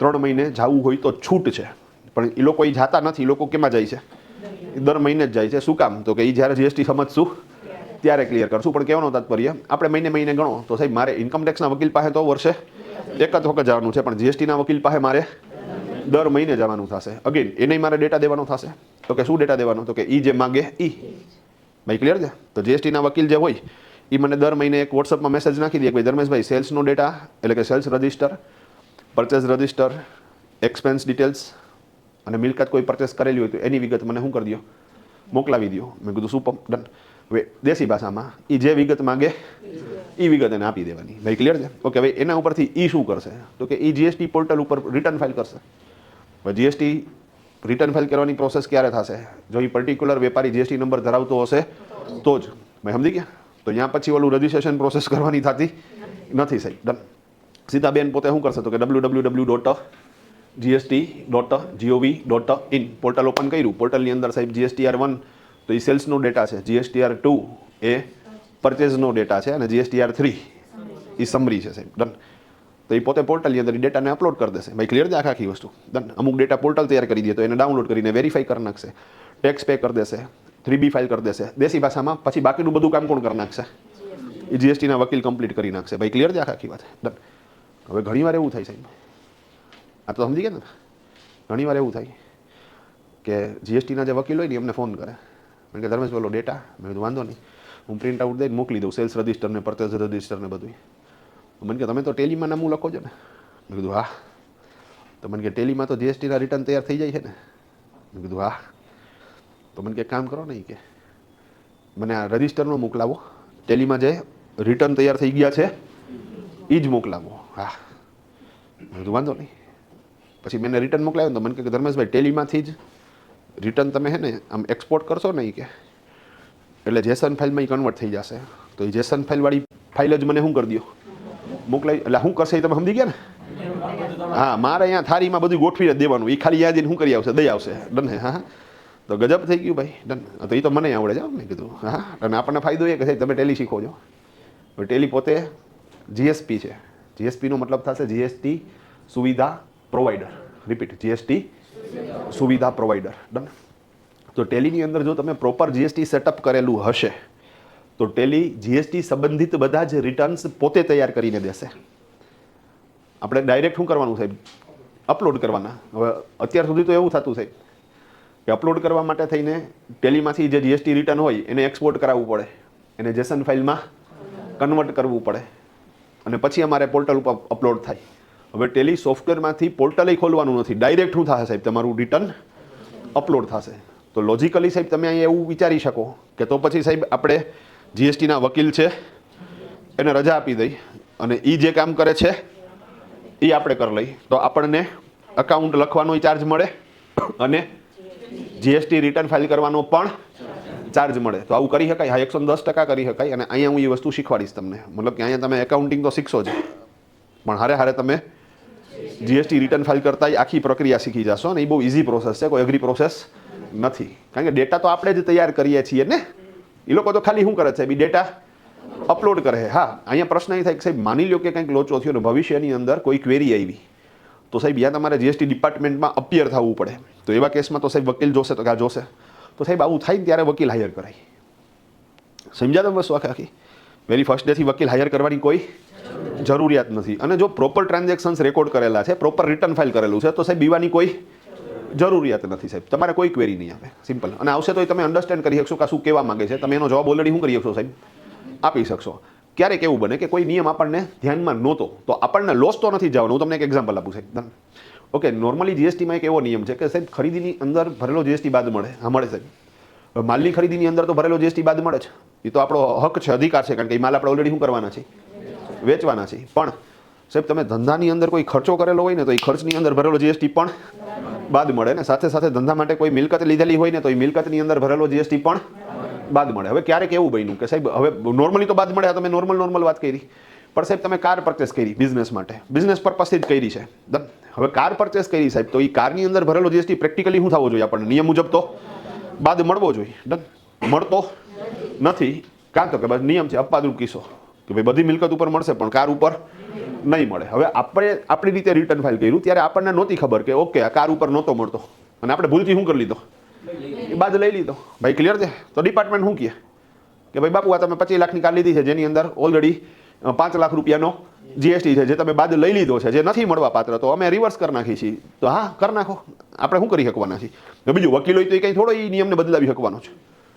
ભાઈ સમજાણી વાત આખી? સાથે સાથે હવે સાહેબ પોર્ટલ એટલું બધું સ્માર્ટ થઈ ગયું છે કે એને પહેલેથી જ ખબર છે કે કઈ વસ્તુમાં બાદ મળશે ને કઈ વસ્તુમાં બાદ નહીં મળે. તો એ પોતે જ્યારે કેલ્ક્યુલેટ કરીને આપે ને પોર્ટલ ત્યારે જ એ પોતે શું કરી નાખશે? ડિસઅલાઉ એ કરી નાખશે. મતલબ કે તમારી ભૂલ થવાના ચાન્સીસ નિગ્લિજેબલ છે સાહેબ. હા, કાંડ કરવા હોય તો વાત અલગ છે. બાકી સાહેબ તમારા ભૂલ થવાના ચાન્સીસ નિગ્લિજેબલ છે. તો બેટર ઓપ્શન છે કે સાહેબ વકીલે તમે ઓમિટ કરી શકશો. મતલબ કે એની અત્યારે જરૂરિયાત નહીં પડે તમારે. ભાઈ ક્લિયર છે આખી વસ્તુ? તો ઇઝી પ્રોસેસ. તો ઇકોસિસ્ટમમાં 4 જણા તમે સમજી ગયા. અને જો નોન ઓડિટેબલ ફર્મ છે તો આ 4 જણામાં જ કાર્યક્રમ પૂરો થઈ જશે. પણ માની લો કે કોઈ ફર્મ ઓડિટેબલ છે. ઓકે, ઓડિટેબલનો મતલબ તો કે સાહેબ ઓડિટ કરાવવું, ચેક કરાવવું ફરજિયાત છે. સીએ પાસે ચેક કરાવવાનું હોય તો પાછો નવો પ્રશ્ન સાહેબ ક્યારે સીએ પાસે ચેક કરાવવાનું?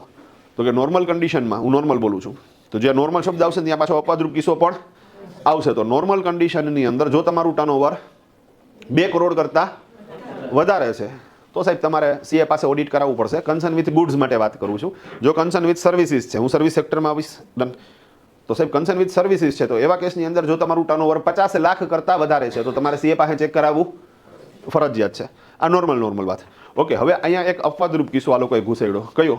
તો કે સાહેબ જો તમારી ફર્મનો નેટ પ્રોફિટ 8% તમે સેટ કરવા માટે સક્ષમ નથી તો ભલે તમારું ટર્નઓવર 8% કે એનાથી વધારે સેટ કરવાનો થાય છે, 8%થી તમારો નેટ પ્રોફિટ ઓછો સેટ થાય છે તો એવા કેસની અંદર ભલે તમારું ટર્નઓવર ઓડિટને પાત્ર ન હોય છતાં તમારે શું કરાવવું પડશે? ઓડિટ કરાવવું પડશે.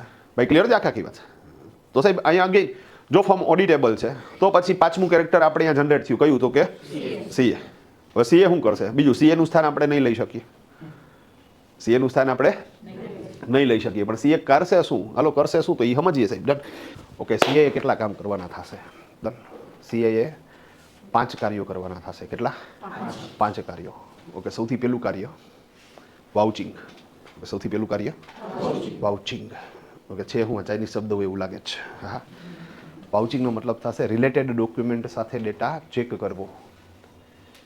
તો સીએ નોર્મલી ઓડિટનું કામ વર્ષ પૂરું થઈ ગયા પછી પણ કરે, અને ઘણા સીએ છે એ મહિને આવતા હોય, કોઈ ક્વાર્ટરલી આવતા હોય, તો જે રીતે ફમે એની હારે નક્કી કર્યું હોય એ મુજબ આવતા હોય. ભાઈ ક્લિયર છે? હા, એટલી ચોખવટ કરી દઉં કે જીએસટીના રિટર્ન ફાઇલ કરવા માટે થઈને સીએની હાલ પૂરતી જરૂરિયાત નથી, પણ હા જો ઓડિટેબલ ફોર્મ હશે તો ઇન્કમ ટેક્સનું રિટર્ન ફાઇલ થાય એ પહેલાં સીઆઈએ ચેક કરવું પડશે, ઓડિટ રિપોર્ટ તૈયાર કરવો પડશે, એ ઓકે કરશે પછી જ ઇન્કમ ટેક્સમાં ડેટા જશે, એટલે ત્યાં સુધી ઇન્કમ ટેક્સનું રિટર્ન ફાઇલ નહીં થાય. ભાઈ ક્લિયર છે આખી વાત? ઓકે, તો સીએ કેટલા કાર્યો કરશે?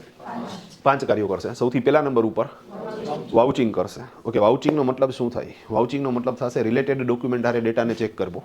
સમજાવું સાહેબ? આપણે ઓલા શરૂઆતમાં ખબર 18 ડોક્યુમેન્ટ ક્લાયન્ટ પાસેથી લેવાની વાત હતી, તો એ 18 ડોક્યુમેન્ટ ક્લાયન્ટ પાસેથી પાછા લઈ આવવાના. ઓકે, ઓલું અમે લઈ આવ્યા હોય ને પછી એન્ટ્રી થઈ ગયા પછી અમે પાછા શું કરી દઈએ? એ લોકોને આપી દઈએ, કારણ કે સાહેબ એ અગત્યના ડોક્યુમેન્ટ છે. એમાં શક્ય છે કે ચાલુ વર્ષે કોઈ મિલકત પરચેસ કરેલી હોય, એનો દસ્તાવેજ હોય, એની સહી કરેલી ચેકબુકો હોય, એની રનિંગ બિલ બુકો હોય, તો એ બધો ડોક્યુમેન્ટેશન છે એ પુરાવા છે સાહેબ, એ ક્યાંય મિસ થવા ન જોઈએ. તો એન્ટ્રી થઈ ગયા પછી એક વખત અમે એને પાછા આપી દઈ, પણ પાછું વર્ષ પૂરું થાય ત્યારે એક વખત મારે એ ડોક્યુમેન્ટ લઈ આવવાના થશે, અને એ ડોક્યુમેન્ટ હવે હું મારા માટે નથી લઈ આવવાનો, હું કોના માટે લઈ આવીશ? હું સીએ માટે. તો એ બધા ડોક્યુમેન્ટ લઈ આવીને હું સીએને આપી દઈશ. હવે સીએ શું કરશે? તો કે એક ડોક્યુમેન્ટ લેતા જશે ને એ મુજબ મેં પ્રોપર એન્ટ્રી કરેલી છે કે નહીં એ ચેક કરતા જશે. ઓકે સાહેબ, આમાં રેન્ડમ 2 4 10 એન્ટ્રી ચેક કરી નાખશે તો એને ખ્યાલ આવી જશે કે ભાઈ પ્રોપર કરેલું છે કે નહીં, તો કે ના, એને દરેક ટ્રાન્ઝેક્શન શું કરવું પડશે સાહેબ? ચેક કરવું પડશે. અહીંયા ટૂંકમાં નિદર્શન થતું નથી, સમષ્ટિ થાય છે. ઓકે, ઘણા આંકડા શાસ્ત્ર ભણાવે તો સમજી જાય હું બોલ્યો એ. સેમ્પલિંગ સિસ્ટમ નથી. ટૂંકમાં તમારે આખી પ્રક્રિયાને શું કરવું પડશે? ચેક કરવી પડશે. પાછો એક નવો પ્રશ્ન થાય તો સાહેબ નંબર ઓફ ટ્રાન્ઝેક્શન વધારે હોય તો આ સંઘ કેદી દ્વારકાએ પૂગે? હા સાહેબ, જેદી પૂગે તેદી કરવું પડશે, એ કન્ફર્મ છે. અને બીજું કે એ સ્પીડમાં કામ થશે ને હું તમને કહું સાહેબ. માની લો ટોટલ ખરીદીના બિલ છે એ રોજના 1 બને છે, કોકને 2 બને છે, આખા વર્ષના તમે પ્રેક્ટિકલી ગણો તો 450 બિલ બન્યા. ખરીદીના કેટલા બિલ બન્યા? 450 બિલ ચેક કરતા કેટલી વાર લાગે? હવે એક બિલ ચેક કરતા 1 મિનિટ ન થાય. 1 મિનિટ તો હું વધારે બોલી ગયો સાહેબ. 2 સેકન્ડમાં શું થાય? ચેક થઈ જશે. અમે કેવી સિસ્ટમ રાખીએ સાહેબ? તો કે બાજુમાં એક છોકરો બેહાડ્યો હોય, એ બિલ લઈને બેઠો હોય, હું કોમ્પ્યુટર લઈને બેઠો હોય, અમે પરચેસ ચેક કરતા હોય તો હું એને કહીશ ભાઈ ઉભો રહે 2 મિનિટ, હું પરચેસનું રજિસ્ટર ઓપન કરીશ. પરચેસ રજિસ્ટર ઓપન કરીશ પછી એને કહીશ કે ભાઈ તું એક બિલ બોલતો જા, અને હું આમાં ચેક કરતો જાઉં. અને અગેઇન એ જે ફાઇલ હોય ને સાહેબ, એ ફાઇલના બધા બિલ અમે ઓલી ક્લિપ ફાઇલ મોટી હોય, બોક્સ ફાઇલ, બધા બિલ આ બાજુ નાખી દઈને પછી અહીંથી એક લેવાનું ચાલુ કરીએ, કારણ કે નહીંતર પાછું એ ઉપરથી બોલવાનું ચાલુ કરે ને તો એને એ બિલ પહેલું આવતું હોય ને આપણામાં એ બિલ છેલ્લું આવતું હોય. સમજાણું ને? હા, તો એ બધા બિલ આ બાજુ નાખીને પછી એક બિલ અમે લેતા જાઉં ટૂંકમાં. ડન. એટલે તારીખ હારે મારે શું થતો જાય? ડેટા મેચ થતો જાય. મને કે શું બોલવાનું? મેં કીધું તારે કાંઈ નથી, ખાલી એમાઉન્ટ બોલવાની છે. ઉપર કેશ મેમો હોય તો કેશ બોલજે, ડેબિટ મેમો હોય તો પાર્ટીનું નામ બોલજે, એ સિવાય કંઈ બોલવાનું થતું નથી. અને તું બોલી લે ને પછી હું હા બોલીશ. હું હા કહું એટલે તું સમજી જાય કે ભાઈ મને એ બિલ મળી ગયું છે, તો જ આગળનું બોલજે, નહીંતર આગળનું ના બોલતો. મને કે કરો ચાલુ ધર્મેશભાઈ કે. મેં કીધું 30,000 કેશ. એણે ચાલુ કર્યું. મને કે 30,000 કેશ મારામાં એન્ટ્રી છે? તો કે હા. Okay, 15,000 Ram brothers. હા. 60,000 જીનિયસ એન્ટરપ્રાઇઝ. હું ક્યાં બોલ્યો? તો ઇઝી. તમને મન થાય તો ફટાકો ખેંચી લેજો એક વાણાથી. ડન હે? હા રેડી, એમાં કાંઈ વાંધો નહીં. ડન હે રેડી, તો ઇઝી હે. પણ ઓકે, મેં કીધું મારામાં કેસ લખ્યું. મને કે ધર્મેશભાઈ ડેબિટ મેમો છે. મેં કીધું ઓકે. હવે સાહેબ આપણે એન્ટ્રી કરતી વખતે ફાસ્ટમાં શું કરી નાખ્યું? ભૂલથી કેશ મેમો કરી નાખ્યું. કાંઈ વાંધો નહીં, ત્યારે જ સુધારી લેવાની. અગેન એના હાટું પાછું એવું નહીં હું એક લિસ્ટ બનાવું, આ એન્ટ્રીમાં ભૂલ હતી ને પછી પાછળથી સુધરે ને. તમે સમજી ગયા? એ લબાડવેડા કરવાના જ નહીં ભાઈ. જે એન્ટ્રી ઓપન કરશો ને ટેલીમાં એક એવી બેનિફિટ છે ટૂંકમાં, જેવી એન્ટ્રી ઉપર કરશો છે, એન્ટ્રી ઓપન કરશો એટલે એન્ટ્રી ખુલી જશે. ત્યાં કેશ લખ્યો એ કાઢીને એની બદલે શું કરવાનું? પાર્ટીનું નામ, મતલબ જે કાંઈ ભૂલ છે એ XYZ સુધારીને પાછી સ્ક્રીન એક્સેપ્ટ કરાવી લ્યો તો ભૂલ સુધરી ગઈ. તો એના હાટું થઈને લિસ્ટમાં લખું પાછળથી પ્રોસેસ કરાવી એનો કોઈ મતલબ જ નથી રહેતો સાહેબ. ડન. અને કોઈ સીએ મને એવું લિસ્ટ પકડાવે ને સાહેબ, એટલે હું સીએ બદલાવી નાખું કે ભાઈ આ તું લિસ્ટ બનાવશે એના કરતાં તો એન્ટ્રી શું થઈ જાય? આ સુધરી જાય ટૂંકમાં. હા, તો તું નહીં સુધાર? મેં કીધું ડન. તું કે નહીં સુધારું તો સીએ તારી ઘરે જવા દે. હા, મારું કામ હું કામ વધારસ ભાઈ? તું ઓલામાં ડાયરીમાં લખ, એટલી વારમાં તો અહીંયા એન્ટ્રી શું થઈ જાય છે તારી? સુધરી જાય છે, એમાં ક્યાં મોટી વાત છે સાહેબ, સિમ્પલ. અને અગેન જે સીએ પાછા મેઇન સીએ છે એ પોતે આ વાઉચિંગ કરવાનો બેહવા ગધેડા વર્ક કહેવાય, તમે સમજી ગયા. આના હાટું થઈને ઓલા ઇન્ટર્નશીપ હાટું થઈને છોકરા આવ્યા હોય ને, એ રાખ્યા હોય, એ છોકરાઓને રેડી કરે વ્યવસ્થિત રીતે, એને સમજાય કે ના સીએ થવું કાંઈ હેલું નથી. ટૂંકમાં તમારે કોન્સન્ટ્રેશનથી એક એન્ટ્રી ચેક કરવી પડશે, સમજવી પડશે, ત્યારે આખી પ્રોસેસ કમ્પ્લીટ થશે. તો 450 બિલ એક એન્ટ્રીમાં 2 સેકન્ડ થાય, તો સાહેબ તમે પ્રેક્ટિકલી વિચારો સાહેબ, એ 450 એન્ટ્રી ચેક કરતા 1 મિનિટમાં હું 30 એન્ટ્રી ચેક કરીશ, 10 મિનિટમાં 300 ચેક કરીશ, 15 મિનિટમાં મારો કાર્યક્રમ પૂરો થઈ ગયો. ડન. સેલ્સના બિલ, હવે સેલ્સના બિલ તમે કહો કે 8000 છે, હાલો ભાઈ 8000 છે તો કેટલી વાર લાગશે, તો કે કાંઈ ચિંતા કરો માં, સેમ પ્રોસેસ થશે. 1 મિનિટમાં 30 બિલ, 100 મિનિટમાં 3000 બિલ, 10 મિનિટ 1 મિનિટમાં 30 બિલ, 10 મિનિટમાં 300, 100 મિનિટમાં 3000, તો 300 મિનિટ બેહું કાર્યક્રમ કેવો થઈ જાય પૂરો. 300 મિનિટ એટલે પ્રેક્ટિકલી જુઓ તો 5 કલાક. સવારથી બેઠા હોય સાહેબ, તો બપોર લગીમાં જમવાનો ટાઈમ થાય ત્યાં લગીમાં તો બધા બિલ શું થઈ ગયા હોય. પણ હા સાહેબ, એ વખતે તમારું કોન્સન્ટ્રેશન લેવલ છે ને સાહેબ, એ તમારે હાઈ રાખવું પડશે. કોઈ પણ ડિસ્ટ્રેક્ટ થાય એવી એકઈ પ્રોસેસ થવી જ ન જોઈએ. તો કામ ઇઝી છે પણ થોડુંક જવાબદારીવાળું છે. એમાં ભૂલ, હવે આ જ ટાઈમ છે કે જ્યારે તમે ભૂલને શું કરી શકો, પકડી શકો, સુધારી શકો. પછી એક વખત રિટર્ન ફાઇલ થઈ ગયું ને પછી ત્યાંથી ક્વેરી આવે એના કરતાં બેટર કે પ્રોપર ચેક કરો. અગેન હું તો અહીંયા સજેસ્ટ, હું એટલા શીખવાડું કે કામ ભલે સીએ કરવાનું છે, પણ સાહેબ હું તો કહું આપણે જ આ પ્રોસેસ કરીને એને દેવાય. ઇન્ટરનલ ઓડિટ આ જ રીતે તમારે કરવાનું છે. તમે ઓકે કરીને આપ્યું હશે તો સાહેબ એ ચેક કરશે તો શક્ય છે કે કાં તો ભૂલ નહીં નીકળે, ને નીકળશે તોય બહુ ઓછી નીકળશે, કારણ કે મોટાભાગનું તો તમે સોર્ટ આઉટ કરીને આપ્યું છે. તો તમને એમ થાય તમે એને એ વસ્તુ કરીને આપો છો, એનાથી શું ફાયદો તમને? એક તો ડબલ ફિલ્ટર થાય છે, બી મોટો ફાયદો છે. બીજું, સીએની નજરમાં મારી છાપ સારી પડે છે સાહેબ. એ લોકોનું કામ શું હતું કે એ લોકોનું કામ છે, એ લોકો માત્ર ને માત્ર શું કરવાના છે, એ લોકો ઓડિટ કરવાના છે. રિપીટ, એ લોકો ઓડિટ કરવાના છે. સિમ્પલ. એકાઉન્ટ લખવાનું કામ એનું નથી. હવે કોઈ પાર્ટી આવી અને એને કહે કે ભાઈ મારે નામું લખાવવું છે, સજેસ્ટ કરો ને, તો જો આપણું કામ પ્રોપર હશે તો એ આપણું નામ સજેસ્ટ કરશે. તો મારા માટે સોર્સ ઓફ વર્ક છે એ સીએ છે, વકીલ છે, તો હું એને પ્રોપર કામ આપીશ તો મને સામે શું થાય, એના તરફથી કામ મળશે. હું કામ ખરાબ કરીશ તો એ મારું નામ સજેસ્ટ જ નહીં કરે. સિમ્પલ વસ્તુ છે ભાઈ, ક્લિયર થઈ જાય આખી વસ્તુ. તો ઇઝી પ્રોસેસ. ડન. તો આપણે જે મૂળ વાત ચાલતી હતી ટૂંકમાં, સીએ પેલું કામ કયું કરશે તો કે વાઉચિંગ. તો એક ડોક્યુમેન્ટ ટૂંકમાં 18 ડોક્યુમેન્ટ લઈ લેશે ને એને ટેલીમાં જે રિપોર્ટ તૈયાર થયા હશે એની હારે મેચ કરશે. હાલો ડન. ઓકે, બીજા નંબરમાં કામ કયું થશે તો કે સીએ બીજું કામ કરશે સાહેબ, જીએસટી રિટર્ન સાથે ડેટા ચેક કરવો. ફરીથી, જીએસટી રિટર્ન સાથે ડેટા ચેક કરવો. ભાઈ ક્લિયર છે આખી વાત? તો જીએસટી રિટર્ન સાથે ડેટા ચેક કરશે. શું છે હાલો સમજીએ. ડન. સાહેબ જીએસટી નંબર તમે ક્યારેય જોયો હોય કોઈ ફર્મનો અને તમને થોડી ઘણી ખબર હોય તો જીએસટી નંબર કઢાવવા માટે પાન કાર્ડ ફરજિયાત છે. Without PAN card GST number નહીં નીકળે. આ તો ખ્યાલ છે બધાને. બીજું, પાન નંબર છે એ 10 ડિજિટનો હોય છે. પ્રથમ 5 ડિજિટ છે એ આલ્ફાબેટ છે, પછીના 4 ડિજિટ છે એ ન્યુમેરિક છે, અને પાછો છેલ્લો ડિજિટ છે આલ્ફાબેટ છે. તો પાન કાર્ડ કેવી રીતે બન્યું હોય તો કે હું એમને એક્ઝામ્પલ તરીકે દઉં તો કે ભાઈ AGGPS 9272 એ તમે સમજી ગયા છો આખી. તો આ રીતનું પાન બન્યું હોય. હવે જીએસટી નંબર છે ને સાહેબ એ 15 ડિજિટનો હોય. એ 15 ડિજિટમાં પ્રથમ 2 ડિજિટ છે ને જે એ સ્ટેટ કોડ હોય. ઓકે, ગુજરાતની વાત કરો તો ગુજરાતમાં તમે કોઈ પણનો જીએસટી નંબર જોજો તો એમાં શરૂઆતના 2 ડિજિટ છે એ 24 લખેલા હશે. તો આપણો ગુજરાતનો સ્ટેટ કોડ કયો છે? 24 છે, 24. ભાઈ ક્લિયર છે આખા? હળશું. પછીના જે 10 ડિજિટ છે ને સાહેબ એ તમારા પાન જ છે. માની લો કે મારો પાન નંબર છે AGGPS 9272B, તો મારો જીએસટી નંબર કેવી રીતે જનરેટ થશે? 24 AGGPS 9272B. તો 12 તો ડિજિટ સેટ થઈ ગયા. ઓકે, હવે 13મો ડિજિટ કયો આવશે તો કે ભાઈ તમારું કેટલા હું રજિસ્ટ્રેશન છે. હવે હું વેરી ફર્સ્ટ ટાઈમ રજિસ્ટ્રેશન કરીશ તો એકડો આવશે. તમે જોજો મોટાભાગના જીએસટી નંબરમાં જે 13 નંબરનો આંકડો હશે એ કયો હશે? એકડો હશે, 1 નંબર. તો તમે સાહેબ ગમે એનો જીએસટી નંબર 13 નંબર તો તમે પોતે શું કરી શકશો? નક્કી કરી શકશો કે ભાઈ હાલો 24 AGGPS 9272B1 13 ફિક્સ થઈ ગયા. ઓકે, 14 અને 15 શું હશે તો કે સાહેબ એ આલ્ફા ન્યુમેરિકમાંથી ગમે આવશે, રેન્ડમ આવશે, એ આપણા કંટ્રોલમાં નથી. મારે ZZ છે ફોર એક્ઝામ્પલ, તમે સમજી ગયા? તો મારો નંબર શું થયો તો કે ભાઈ 24 AGGPS 9272B1ZZ. હવે સાહેબ અહીંયા આ લોકોએ જીએસટી નંબરમાં અંદર પાન નંબર ઘૂસેડ્યો ને, તો એની પાછળ કાંઈક તો લોજિક છે. હવે એ શું લોજિક છે તો કે તમે જીએસટી ડિપાર્ટમેન્ટમાં જે ડેટા આપો છો ને દર મહિને, એ બધો ડેટા જીએસટી ડિપાર્ટમેન્ટમાંથી પાછલા દરવાજે ક્યાં જાય છે? ઇન્કમ ટેક્સમાં જાય છે. મતલબ કે તમે ભલે ને ઇન્કમ ટેક્સમાં તો ડેટા ક્યારે આપવાના હો? વર્ષ પૂરું થઈ ગયા પછી, પણ છતાં ઇન્કમ ટેક્સને ખબર છે કે પર્ટિક્યુલર મહિનામાં તમે ખરીદી કેટલી કરી, વેચાણ કેટલું કર્યું, ખર્ચા કેટલા કર્યા, મિલકત કેટલી લીધી, એને ખબર જ છે. તો એ ડેટા ઓલરેડી કોના તરફથી ગયો છે?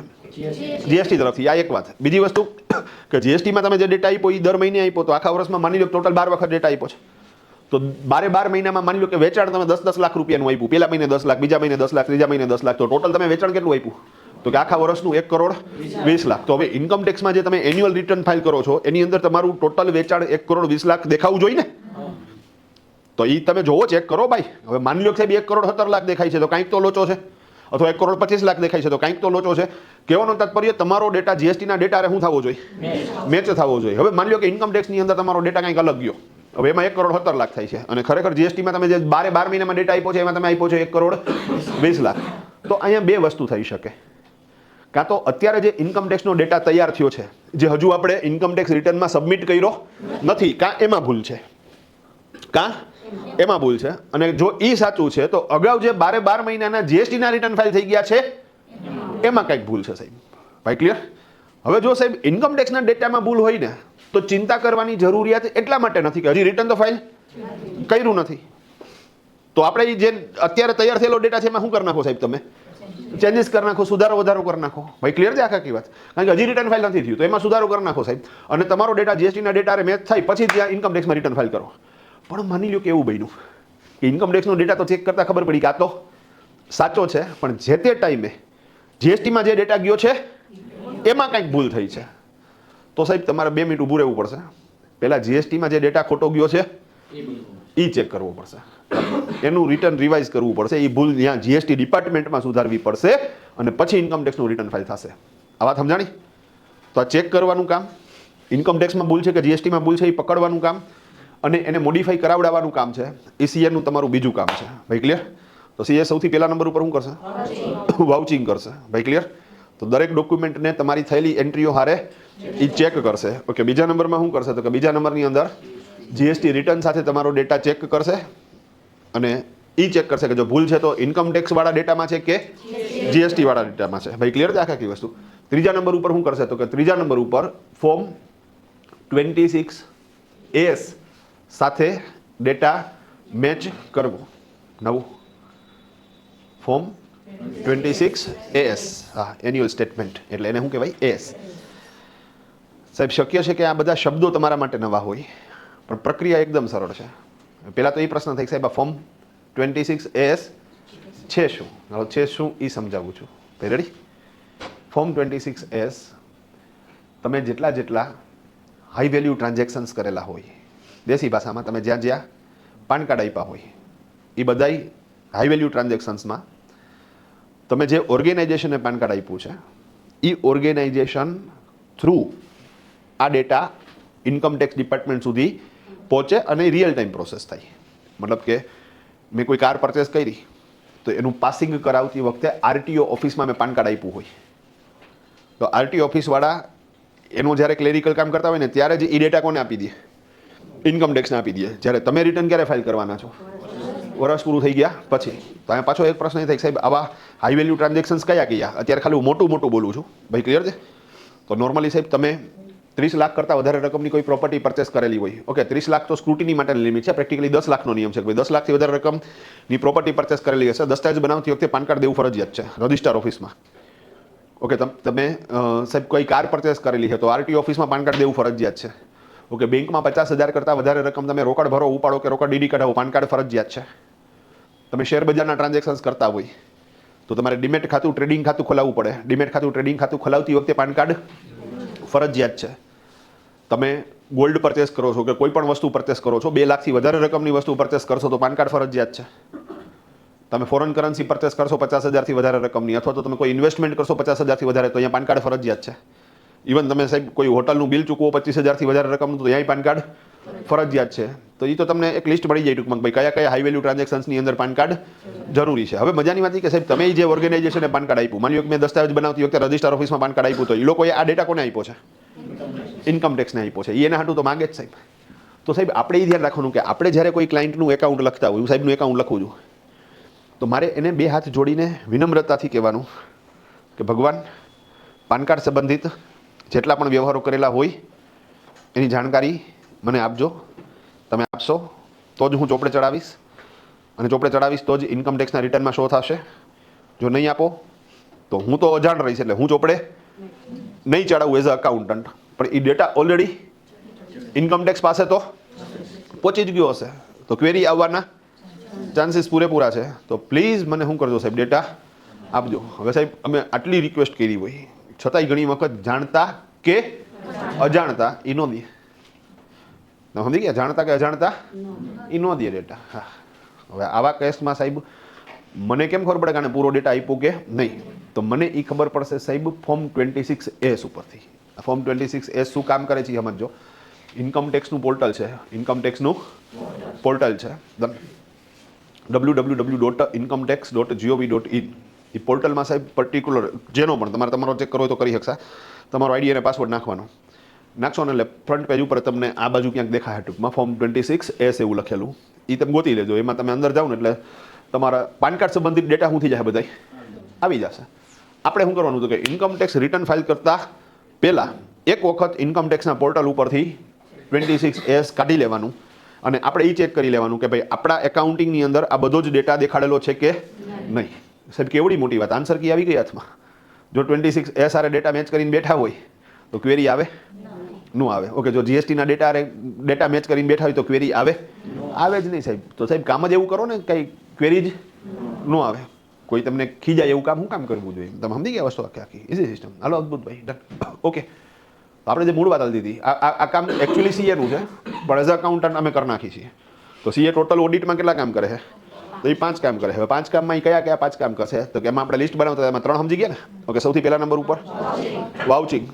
તો વાઉચિંગનો મતલબ રિલેટેડ ડોક્યુમેન્ટ હારે ડેટા મેચ કરવો. બીજા નંબર ઉપર ઓડિટ, જીએસટીના રિટર્ન સાથે ઓડિટ કરશે. તો જીએસટીના રિટર્ન હારે ડેટા મેચ કરશે. તો આપણો ડેટા ઇન્કમટેક્સનો અને જીએસટીમાં જે 12 મહિનાનો ડેટા ગયો છે એ બે થઈ કેવા થવા જોઈએ? એ મેચ થવા જોઈએ. ત્રીજા નંબર ઉપર ફોર્મ 26S આરે ડેટા મેચ કરશે. આ 3 વસ્તુ છે ને સાહેબ એ 8મા ધોરણના છોકરાનું કામ છે. આ તમને નામમાં તમને થોડુંક આમ એવી લાગે, બાકી આમાં કોઈ મોટી વાત નથી સાહેબ. હા ડન. આમાં 8 ધોરણનો ભણેલો છોકરો છે એ કરી શકશે. કારણ કે આમાં ક્યાં મોટી વાત છે, કંઈ નવું શીખવાનું છે. જે છે એને ખાલી આમાં શું કરવાનું છે? તમારે મેચ કરવાનું છે. તમે સમજી ગયા વસ્તુ આખી. હા, ઓલા ડોક્યુમેન્ટ લઈને બેઠા તો ડોક્યુમેન્ટ મુજબ એન્ટ્રી થઈ કે નહીં ચેક કરો. હામ જોતા જાઓ. જીએસટીના રિટર્ન હારે હામે મેચ કરતા જાઓ. 26S ખોલીને બેઠા હામે ચેક કરતા જાઓ. મતલબ કે એ કોઈ ચેલેન્જિંગ કામ સીએ માટે નથી. ચોથું કામ ને 5મું કામ છે ને સાહેબ એ ચેલેન્જિંગ છે. તો ચોથું કામ શું છે કહી દઉં. ડન. એકાઉન્ટિંગ સ્ટાન્ડર્ડ સાથે ડેટા મેચ કરો. હવે અહીંયા મજાની વાત કે સાહેબ એકાઉન્ટિંગ સ્ટાન્ડર્ડ મુજબ અકાઉન્ટ લખાણું છે કે નહીં એ એને ખબર હોવી જોઈએ. ડન. હવે એકાઉન્ટિંગ સ્ટાન્ડર્ડ છે ને સાહેબ એ સમજવા જરૂરી છે એકાઉન્ટિંગની અંદર. પ્રથમ પ્રશ્ન તો એ થઈ સાહેબ અકાઉન્ટિંગ સ્ટાન્ડર્ડ અથવા તો હિસાબી ધોરણો અથવા તો હિસાબી ખ્યાલો આ છે શું એકચ્યુઅલી? ડન. તો છે શું એ સમજાવું છું. અમુક એન્ટ્રીઓ છે ને સાહેબ એ કરતી વખતે આપણે કોઈ જાજુ વિચારવાનું નથી કે કન્ફ્યુઝન નથી. સમજાવું. પરચેઝનું બિલ મારા હાથમાં આવ્યું તો એમાં ઉધાર જમાના નિયમ મને આવડે છે એ મુજબ હું ખાલી શું કરી નાખીશ? ડેટા એન્ટર કરી નાખીશ. એમાં મારે મારી રીતે કાંઈ બીજું કરવાનું નથી. એમાં જે તારીખ લખી એ તારીખ લખવાની છે, એમાં જે બિલ નંબર લખ્યા છે એ બિલ નંબર લખવાના છે, ઉધાર જમા સેટ કરવાનું છે, એમાઉન્ટ એમાં જે લખી છે એ જ સેટ કરવાની છે, એમાં જે પ્રોડક્ટ લખી છે એ જ એન્ટ્રીમાં એડ કરવાની છે, એમાં જે જીએસટી લખ્યો છે એ જ સેટ કરવાનો છે. મતલબ કે એ એન્ટ્રી હું કરું કે કોઈ બીજો એકાઉન્ટન્ટ કરે, પરચેસની એન્ટ્રી કેવી થાય? એ સરખી જ થાય. ઓકે, સેલ્સના બિલની એન્ટ્રી કેવી થાય? સરખી. ઓકે, એક્સપેન્સના બિલ ફાઇલ પડ્યા તો એની એન્ટ્રી કેવી થાય? ઓકે, બેંકના ટ્રાન્ઝેક્શન્સ છે તો તમે સ્લીપ બુક, ચેકબુક, પાસબુક લઈને બેઠા તો એની એન્ટ્રી કેવી થાય? તો ત્યાં તો કોઈ પણ એકાઉન્ટન્ટ હશે સાહેબ એન્ટ્રીઓ હરખી થવાની. પણ અમુક જગ્યા કેવી છે સાહેબ કે જ્યાં છે ને એન્ટ્રી કરવા માટે થઈને અકાઉન્ટન્ટ કન્ફ્યુઝ થાય. તો કોક એકાઉન્ટન્ટ આ રસ્તો લે, કોક આ લે, કોક આ લે. તમે કે આવું થાય એવું એક એક્ઝામ્પલ આપો સાહેબ. આપું સાહેબ તમને એક્ઝામ્પલ. અમારે સાહેબ વર્ષના અંતે ફાઇનલાઇઝ કરતી વખતે અમારો જે ક્લોઝિંગ સ્ટોક હોય ને એનું વેલ્યુએશન કાઢી અને એ વેલ્યુએશન અમારે અમારા ચોપડામાં લખવાનું થાય. આખર સ્ટોકની કિંમત અમારે શું કરવી પડે? લખવી પડે ને આખર સ્ટોક અપડેટ કરવો પડે. ભાઈ ક્લિયર છે આખી વાત? ડન. હવે મજાની વાત કે માની લો કે સાહેબ કોઈ મોબાઈલનો ધંધાર્થી છે અને 10 મોબાઈલ એને પરચેસ કર્યા. હવે 10 મોબાઈલ લીધા એ 10,000 લખી લીધા. કેલ્ક્યુલેટ કરજો તમે. 10 મોબાઈલ લીધા 10,000 લખે. 5 મોબાઈલ એને વેચી નાખ્યા 12,000 લખે. ભાઈ સમજી ગયા? તો રહ્યા કેટલા આવે? તો ક્લોઝિંગ સ્ટોક કેટલા મોબાઈલનો રહ્યો? 5. હવે 5 મોબાઈલનો ક્લોઝિંગ સ્ટોક રહ્યો. આ બરોબર છે સાહેબ. પણ હવે એકાઉન્ટિંગ જે લોકો શીખીને આવ્યા છે તો 11મા ધોરણમાં તમને એક વસ્તુ ખ્યાલ હોય તો તમારે અકાઉન્ટિંગમાં એક નિયમ છે કે અકાઉન્ટ છે ને એ પીસીસમાં કે ક્વોન્ટિટીમાં નથી લખવાનું, એ એમાઉન્ટમાં લખવાનું છે. અકાઉન્ટ શેમાં લખવાનું છે? એમાઉન્ટમાં. તો હવે 5 પીસ એમ ક્લોઝિંગ સ્ટોક તરીકે ન નાખી શકાય. 5 પીસની અમાઉન્ટ કેટલી થાય છે એ ક્લોઝિંગ સ્ટોક તરીકે નાખી શકાય. હવે લોચો શું થાય સાહેબ? જો સાહેબ તમે એ અમાઉન્ટ કેલ્ક્યુલેટ કરો તો 5 પીસ ફિક્સ છે. તમે સમજી ગયા ને પ્રોબ્લેમ? ઓકે, હવે જો તમે ખરીદ કિંમત કન્સિડર કરો તો ખરીદી કેટલા રૂપિયાની કરી હતી? 10,000ની. પર પીસ કેટલાનો હતો બેટા? 10,000નો. તો 5 પીસના કેટલા રૂપિયા થાય? 50,000 રૂપિયા. તો તમે કહો 50,000 ક્લોધિંગ સ્ટોક છે, તમે સાચા છો. ઓકે, હવે કોઈ વ્યક્તિ એમ કે ભાઈ વેચાતો તો 12,000 માં ને, તો મારો ક્લોધિંગ સ્ટોક હું કેલ્ક્યુલેટ કરું તો 12,000 લખે કેલ્ક્યુલેટ કરું તો 12,000 ગુણ્યા 5 મોબાઈલ કરો તો 12 × 5 = 60,000 થાય. તો તોય તમે સાચા હો, સાચા જ છો. ડન. ઓકે, કોક કે હું સરેરાશ કાઢીને વેલ્યુએશન કરું, ભાઈ વેચાણ અને ખરીદીમાંથી કયો ભાવ લેવો, તો કેમ ને હું સરેરાશ કાઢીશ, હું 55,000 થી કેલ્ક્યુલેટ કરીશ. ભાઈ સમજી ગયા? તો હવે સેમ એન્ટ્રી છે ક્લોધિંગ સ્ટોકની. એક એકાઉન્ટન્ટ નાખે છે 50,000, એ સાચો. એક એકાઉન્ટ નાખે છે 60,000, એ સાચો. એક નાખો છે 55,000, એ સાચો. હવે આવી પરિસ્થિતિમાં સાહેબ શું થાય? લાઈફમાં ઘણી બધી વખત એવી પરિસ્થિતિ આવે કે તમે નો નક્કી કરી શકો કે તમારે કઈ બાજુ જવું, અને આવું દરેકના લાઈફમાં થાય. તમે સમજો વાત. હા, અને નાની નાની બાબતમાં થાય. જે પરિણિત છે ને તો ખબર હોય સાહેબ કે ઘરવાળીનો પક્ષ ખેંચી તો મમ્મી નારાજ થઈ જાય, મમ્મીનો પક્ષ ખેંચી તો અહીંયા તમે હલવાઈ ગયા કે મારે કોનો પક્ષ લેવો. સિમ્પલ વસ્તુ છે. હા, ડન.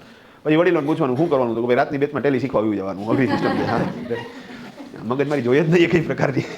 અહીંયા બે ફાયદા થાય છે. તમે સમજી ગયા ને વસ્તુ આખી આખી. હા, રેડી. હલો જવાથી ભાઈ. પણ ઓકે, આપણે જે મૂળ વાત હતી હા, કન્ફ્યુઝન. તો અહીંયા કન્ફ્યુઝન થાય સાહેબ મારે શું કરવું. ઓકે, કોઈ છોકરો સાહેબ સરકારી નોકરીની તૈયારી કરતો હોય બચાડો, 3, 4, 5 વર્ષ લગી શું કરે? મહેનત કરે. હવે કન્ફ્યુઝ છે કે સાહેબ મારે હવે આગળ જવું કે ન જવું. તમે સમજી ગયા વસ્તુ આખી? મારે આગળ જવું કે ન જવું. તો એ કન્ફ્યુઝન છે ટૂંકમાં પ્રેક્ટિકલી. ભાઈ ક્લિયર છે આખી વસ્તુ? ઇઝી. તો અહીંયા રિયલ લાઈફના જે બધા કોમ્પ્લિકેશન છે એ બધું સમજવા માટે થઈને તમારી પાસે એક રસ્તો છે. કયો? તો કે ભગવદ્ ગીતા. ભગવદ્ ગીતા તમે નિરાતે સમજો ને સાહેબ તો તમને છે ને એ જ વસ્તુ સમજાવે છે કે જ્યારે કન્ફ્યુઝ થાવ છો ત્યારે આ અલગ અલગ રસ્તાઓમાંથી કયો રસ્તો લેવો. એવી જ રીતે અમારા માટે પણ એક ભગવદ્ ગીતા છે. કઈ? તો કે એકાઉન્ટિંગ સ્ટાન્ડર્ડ, એકાઉન્ટિંગ ધોરણો, હિસાબી ખ્યાલો, એ અમારી ભગવદ્ ગીતા છે. અમે કન્ફ્યુઝ થશું ને ત્યારે એ અમને આન્સર આપશે. તો અમારે એક આવે છે રૂઢિચુસ્તતાનો ખ્યાલ, સાવચેતીનો ખ્યાલ, ઓર્થોડોક્સ રૂલ્સ.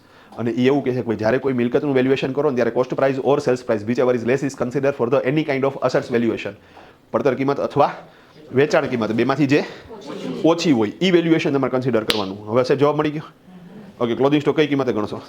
50,000. તો હવે બધા 50,000 કરશે ને? તો આને હું એક ગાઈડલાઈન સેટ કરી દીધી ટૂંકમાં. એ મુજબ હાલશો તો વાંધો નહીં આવે. હવે કહેવાનો તાત્પર્ય શું તો કે સાહેબ સીએ ને આ બધી ગાઈડલાઈન ખબર હોવી જોઈએ. એને હિસાબી ધોરણો ઉપર, એકાઉન્ટિંગ સ્ટાન્ડર્ડ ઉપર, હિસાબી ખ્યાલો ઉપર પકડ હોવી જોઈએ. તો એ થોડું ચેલેન્જિંગ કામ છે. અને અગેન અહીંયા હું એ વસ્તુ શીખવાડીશ પણ એક સાથે નહીં. જ્યારે ટ્રાન્ઝેક્શન્સ આવશે, જેમ કે આજે મેં ક્લોધિંગ સ્ટોક માટે એક વસ્તુ સમજાવી દીધી તમને, જાણતા અજાણતા તમે ક્લોધિંગ સ્ટોક માટેનો નિયમ શું કરી ગયા? સમજી ગયા. તમે સમજી ગયા. અને અહીંયા આપણે સ્ટોરી ટેલિંગ જ હાલવાની ટૂંકમાં. હું વાર્તા કઈ રાખીશ, તમારે સાંભળે રાખવાનું. સિમ્પલ વસ્તુ છે. અને મારી સામું જ જોઈએ રાખવાનું. સિમ્પલ વસ્તુ છે. હા, બરોબર છે ને? બીજે બધી કંઈ તમે જોવો તો એ અનુકૂળ નહીં પડે ટૂંકમાં. તમારે ખાલી શું કરવાનું? માત્ર મારી જ સામે જોવાનું. સિમ્પલ વસ્તુ છે. રેડી? તો ઇઝી પ્રક્રિયા. હલો, સમજાણું ને બધાને? હા, અમુક વસ્તુ ચોખવટ ન કરું પણ સમજવાનું બધા સમજાઈ જાય ટૂંકમાં. ના, ઘણા નહીં સમજે ને તો હું અપમાનિત કરીને સમજાવીશ ટૂંકમાં. એના કરતાં બેટર કે શું કરો પહેલેથી અમુક વસ્તુ સમજી જાવ સાહેબ. ઇઝી પ્રોસેસ છે ભાઈ. ક્લિયર છે આખી વસ્તુ? અને એટલે જ અહીંયા હું અમુક ટાઈમ પછી અમુકને ન ફાવે તો એ નીકળી જાય ટૂંકમાં. તો ગયા ભાઈ, ડન હે. હા, પણ ઓકે, આપણે જે મૂળ વાત આવતી હતી એકચ્યુઅલી. હા, ક્યાં હતા? Accounting standard. તો અકાઉન્ટિંગ સ્ટાન્ડર્ડ એક તમારા ક્લિયર હોવા જોઈએ. અને લાસ્ટમાં 5મું મોડ્યુલ કયું? તો કે 5માની અંદર ઇન્કમ ટેક્સના જે નિયમો છે, એક્ટની અંદર જે અલગ અલગ સેક્શન છે, એ સેક્શનનું ઉલ્લંઘન તો નથી થતું ને? એ એને શું કરવું પડશે? ચેક કરવું પડશે સાહેબ. ડન. તો અહીંયા પણ એની માસ્ટરી હોવી જોઈએ. એક્ઝામ્પલ તરીકે ભણતા ત્યારે તો વ્યવહાર આવતો સીધી ઉધાર જમાની એન્ટ્રી કરતા. ભાઈ આપણાની પહેલાં વાત થઈ હતી, પહેલો 50,000 રૂપિયા કિરણભાઈ પાસેથી લોન પેટે રોકડા લઈ આવ્યા. હવે એકાઉન્ટિંગ એન્ટ્રી થઈ જાય કે ભાઈ રોકડ ખાતે ઉધાર, કિરણભાઈની લોન ખાતે જમા 50,000, વાર્તા પૂરી. પણ પ્રેક્ટિકલ જ્યારે એકાઉન્ટિંગની વાત આવે ત્યારે ઇન્કમ ટેક્સની એક સેક્શન છે 269 SS. સેક્શન એવું કહે છે કે સાહેબ તમે 20,000થી વધારે રોકડ લોન લઈ આવી શકતા નથી. તો ત્યાં આ એન્ટ્રી ડિસઅલાઉ થઈ. તો એ ખરેખર સેક્શન મુજબ ડિસઅલાઉ થઈ. એ પકડશે કોણ? એ સીએ પકડશે. ભાઈ કેમ સમજાણી તમને? તો અહીંયા સીએ ટોટલ કેટલા કામ કરવાના થશે? 5 કામ કરવાના થશે. એને વાઉચિંગ કરવાનું થશે, એને જીએસટી રિટર્ન સાથે ડેટા ચેક કરવાનો થશે, એને 26S સાથે ડેટા મેચ કરવાનો થશે, અને અકાઉન્ટિંગ સ્ટાન્ડર્ડ હિસાબી ખ્યાલોનું પૂર્ણ રીતે પાલન થયેલું છે કે નહીં એ ચેક કરવાનું થશે. અને ઇન્કમ ટેક્સની કોઈ સેક્શનનું ઉલ્લંઘન તો નથી થતું ને એ જોવાનું થશે. તો આટલા કામ એ કરશે સાહેબ. તો આ સીએની એ પ્રોફાઇલ આપી દીધી. ઓકે, હારે તમે એ સમજીએ કે ભાઈ ભવિષ્યમાં આમાંથી કોઈકને સીએ કરવું હોય તો તમારે આ જ કામ બધા શું કરવાના થાય? કમ્પ્લીટ કરવાના થાય. બીજું ખાલી આટલું નથી. માની લો કે કોઈ બિલ્ડર લોબી છે તો એને રેરાનો કાયદો લાગુ પડતો હોય તો રેરા મુજબ એનું પ્રોપર પ્રોજેક્ટ સેટ થયેલો છે કે નહીં. ઓકે, એ જ રીતે ઇમ્પોર્ટ એક્સપોર્ટનું કરતા હોય તો ફેરા આવે, ફેમા આવે, તો એ બધા એક્ટ એને આવડતા હોવા જોઈએ. પણ આજે મેં તમને કીધું ને એ મોટી વાત છે ટૂંકમાં. ભાઈ આટલું કામ તો સીએ શું કરવાનું છે? કમ્પ્લીટ કરવાનું છે. અને હું એવી આશા રાખું કે સીએ તો પછી કરશે, આપણે કરો સાહેબ. હા, એટલે આપણું એકાઉન્ટ એકદમ કેવું થાય છે? પરફેક્ટ થાય, સ્ટ્રોંગ થાય. ભાઈ ક્લિયર છે? તો અટકાવીએ, બરાબર ને? તો તકલીફ